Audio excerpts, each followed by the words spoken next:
Regression and correlation. So, this is now ang lesson natin sa ating Module 7. Okay, ano nga bang pinagkaiba ng regression and correlation? First, unahin natin ang correlation class. When we say correlation, it is a relationship, hindi relationship ninyong magjowa, but it is a relationship between two statistical variables measured from the same population. So, aalamin natin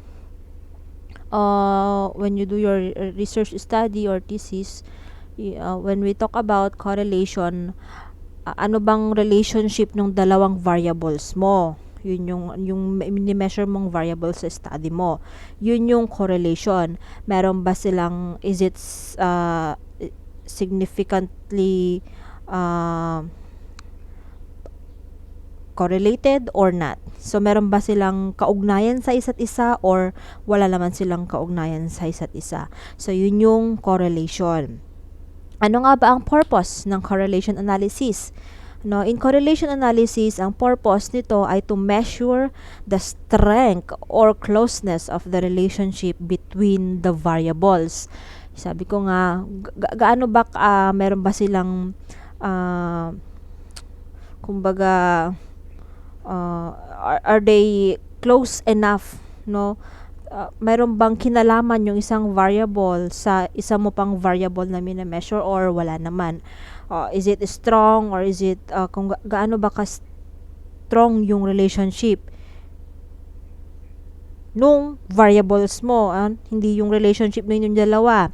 Strength or closeness ng relationship between dun sa variables na mini-measure mo doon sa study mo. Yun ang purpose ng ating correlation analysis. And under correlation analysis, meron tayong tatlong klase ng linear correlation. Okay, ito yung positive linear correlation, negative linear correlation, and zero linear correlation. Okay, so isa-isahin natin tong tatlo. Kapag sinabi nating positive linear correlation class, ito ay nag-i-indicate na high values for one variable tend to correspond to high values for the second variable, or simply kung yung isang value ay nag-i-increase, yung isa naman ay nag-i-increase din, parehong pataas. Okay, positive linear correlation, positive siya so dapat pataas, nag-i-increase or pataas pareho yung variables mo. Yun yung positive linear correlation natin. Example natin is ay ang height versus weight for adults, right? Habang tumatanda ang tao, 'di ba? Ang height mo bumibigat. Ang height mo ay tumataas. Tumatangkad ka, 'di ba? And at the same time, tumatangkad ka, lumalaki ka, bumibigat din ang timbang mo, right? So, yun yung isang example ng positive linear correlation natin. What else? Sa mga bilihin nowadays, ano po? Tumataas ang gasolina. Ang presyo ng gasolina, mapagasolina or crudo man yan. What to expect? Tumataas din ang mga bilihin sa grocery store or sa ano man pang kahit saan pa mang mapagbibilhan, mga sari-sari store or mga talipapa, 'di ba? Why? Paano nakaapekto ang gasolina sa bilihin, sa presyo ng bilihin?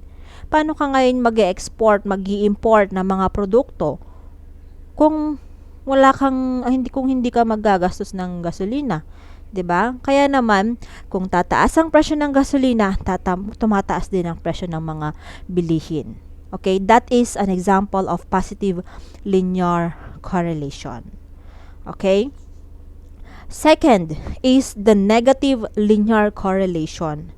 A negative linear correlation, it indicates naman yung high values for one variable tend to correspond to low values for the second variable. That is, kung yung isang variable mo ay nag-i-increase, yung isa naman ay nagdi-decrease, no? Kabaligtaran naman ang nangyayari. nag-i-increase yung isang variable mo, pero yung isa hindi siya sumasama, but nagdi-decrease yung kanyang value. Example natin ay ang the year of acquiring a vehicle and the resale price. That is a very good example. Why? Kung ikaw ay bumili wag ng sasakyan, mahirap tayong maka-afford ng sasakyan, no? Ang afford lang natin ngayon ay mga motor, tricycle, sa motor tayo, wag na tayong lumayo sa motor. Kapag bumili ka ng brand new na motor, 'di ba? Mahal, increase yung presyo, mahal 'yon. Let's say nasa 86,000 ang yung yung Honda Click. Let's say lang hindi ko naman alam kung sure kung talaga yun yung price niya. So 86,000 ang presyo ng binili mong Honda Click na motor. And by time nauma ka, kaya't mo agbaliw ti motor or need mo ng pera, ginagamit mo na siya ng sabihin mo nang kahit ilang months lang or over a year mo nang ginagamit yung motor, pero kailangan mo siyang ibenta. Do you think mabibenta mo yung motor at the same price kung magkano yung halaga ng kinuha mo ng brand new pa ito? No, 'di ba? Kapag nag-resale price ka, nagbinenta mo ulit yung motor mo, mas mababa na yung presyo ng motor na ibebenta mo kasi second hand na siya.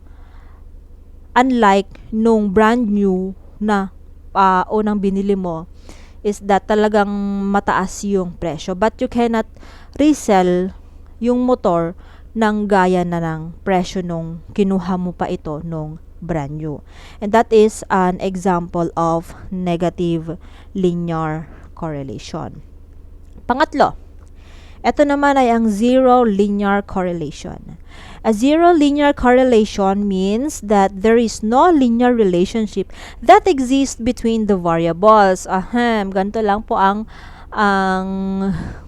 ano bang, para makarelate kayo, kapag zero, sa malamang wala kang i-expect. Kung sa relationship ang pag-uusapan natin, hanggang let's say friend zone ka, hanggang friends lang kayo kasi walang nararamdaman yung isa or wala kayong nararamdaman sa isa't isa, para sa isa't isa.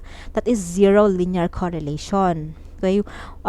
Walang kaugnayan, there is no such relationship na nag-e-exist, or there is no such love na nag-e-exist between you two. Okay? I-relate natin yung variables as ikaw at siya. And then, kung wala namang kayo nararamdaman para sa isa't isa, wala namang kayong relationship, then that is zero linear correlation. Okay? So, one thing more, an example is yung height and the number of years you had been in school.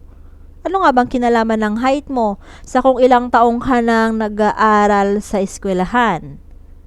Sa tingin mo, meron bang kinalaman ng height sa pag-aaral mo? Merong ang college na parang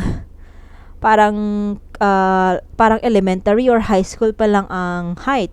But anong kinalaman nun sa pag-aaral mo? Ano bang kinalaman nun? Meron bang relationship yung height mo sa pag-aaral mo sa school? Wala, 'di ba?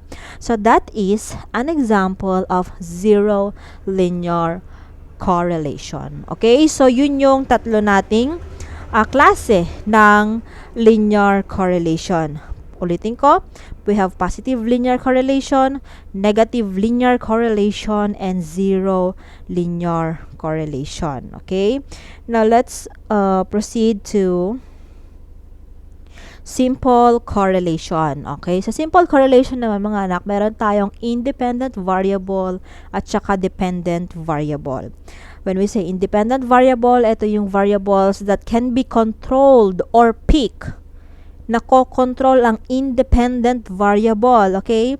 While dependent variable is the variable that you assume to be dependent on the other variable. Okay? How to give an example on this is that kayo mga estudyante, if you are still nakadepende sa inyong mga magulang, then you are considered as dependent variable. Diba? Humihingi ka pa lang ng pera eh. Humihingi ka pa rin ng panggastos mo, pang-load mo. Humihingi ka pa rin ng panggas para lang mapuntahan mo si crush. Humihingi ka pa rin ng allowance mo. Humihingi ka pa rin ng ng pang milk tea, okay? Nakadepende ka pa rin, hindi mo pa kayang buhayin yung sarili mo. Okay? Kasi nag-aaral ka pa lang. So you are still dependent on your parents. And that is dependent variable. Okay? While independent variable naman, let's say nakapagtapos ka na ng pag-aaral, stable ka na sa trabaho mo, meron kang trabaho na may good salary, and then hindi ka na umaasa sa ibang tao, kaya mo nang buhayin ang sarili mo. That is independent variable, okay? Or one thing more, isa pa example is that sa mga halaman. Sa halaman, ang halaman ang ating independent variable. Consider natin siya as independent variable. Why? I mean, baliktad. Ang halaman ay dependent variable. Why siya dependent? Kasi kung andyan lang niya halaman, saan ba dumidepende ang halaman? Sa tubig? Sa abono, no? Or sa sikat ng araw. So, ang halaman ay nakadepende doon sa tatlong yon. So, dependent variable ang halaman. So, ang independent variable naman natin doon ay, ano ba yung kinokontrol natin? Yung tubig, di ba? Kinokontrol mo lang, kaya mong kontrolin kung ilan lang yung amount ng water na ididilig mo doon sa halaman. Okay? So, ang independent ay ang water. Or, lagyan mo ng abono, gusto mong lumago, dumami ang kanyang bunga, or what else. So, yun yung mga independent variable natin. Yung kaya nating kontrolin. Okay? So, I hope you understand ng pinagkaiba ng independent variable and dependent variable when it comes to simple correlation. Now, proceed tayo sa ating scatter plot na tinatawag. Okay? Ang scatter plot ay isang graph with the independent variable at the bottom. Sabi niya, independent variable at the bottom. So, kung sa graph, let's say, di ba marami tayong klase ng graph, dito sa baba mo daw, dito tayo sa x-axis or along the x-axis or yung mahanap natin yung independent variable natin. And dito naman nakalagay yung dependent variable natin na side, or the y-axis natin, mahahanap yung, or dapat ilagay yung dependent variable natin when it comes to scatter plot. And for each pair of numbers, we plot a point. We plot a point. Point lang, okay? Point. But the points are not connected with a line. So, mga point lang ang makikita natin dito sa ating tinatawag na scatter plot. Hindi connected yung mga dots, but points lang yung makikita mo. Pag nag-plot, gumamit ka ng scatter plot. Okay, meron tayong iba't ibang klase ng linear correlation or scatter plot. Kasi madali nating ma-identify kung ano ba yung trend ng linear correlation natin. Is it positive, negative, or zero linear correlation?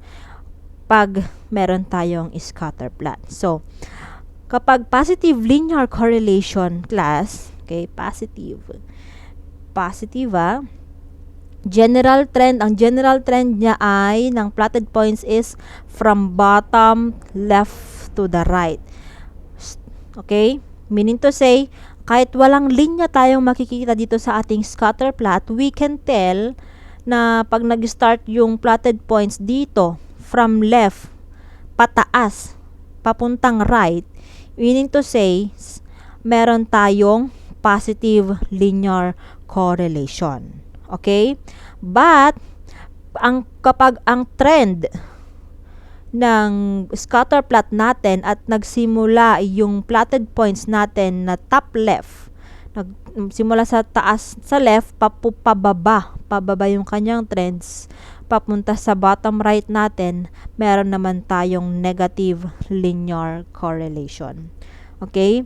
And then kapag zero naman class, you cannot identify kung saan ba yung trend ng ating scatter plot. Wala naman siyang direction, walang pupuntahan. Kumbaga, no general trend in plotted points or a non-linear trend. And that is zero linear correlation, di ba? You cannot tell. Tingnan nyo tong scatter plot niya. You cannot tell kung pataas or pababa, di ba?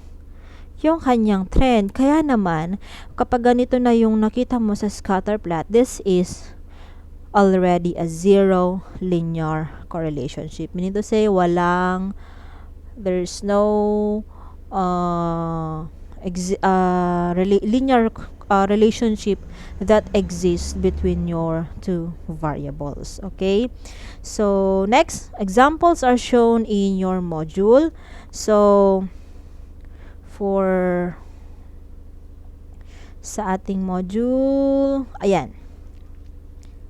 Sa ating module, makikita nyo daan, meron tayong tatlong example. Makikita natin yung ang strength ng linear correlationship natin. Makikita lang natin yan by looking at how closely the points approximate a straight line. So, example number 1 natin is, okay, ito yung ating scatter plot, ano? So, paano ba natin ngayon i-interpret itong diagram na ito?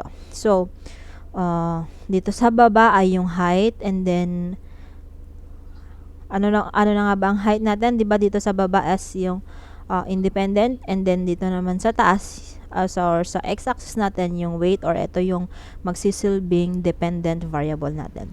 So, pag nakita mo tong trend ng ating scatter plot, 'di ba? Saan ba siya nag-start? Sa baba, sa left, pataas, papuntang right. Therefore, the diagram scatter plot na process sa Excel below shows a positive linear correlation between the variables. Kasi yung trend niya ay pataas. Okay? Example number 2. Okay, ito naman. So, dito naman sa ating pangalawang example na scatter plot, makikita mo na kaagad-agad, masasabi mo na agad-agad na negative yung kanyang linear correlation between the variables kasi pababa yung trend ng scatter plot natin. Okay? And then yung year, yung independent variable natin. And then the resale value is the dependent variable. Okay, next. Sa example number 3 naman natin, ang trend ng ating scatter plot ay pataas, no? So, ang interpretation natin dito is there is a fairly positive correlation between scores in the midterm examination and the final examination of the students. Kasi pataas yung kanyang trend, okay? So, ganun tayo interpret ng correlation analysis kapag gumawa tayo ng scatter plot. So, that's it for the first part of discussion of our Module 7.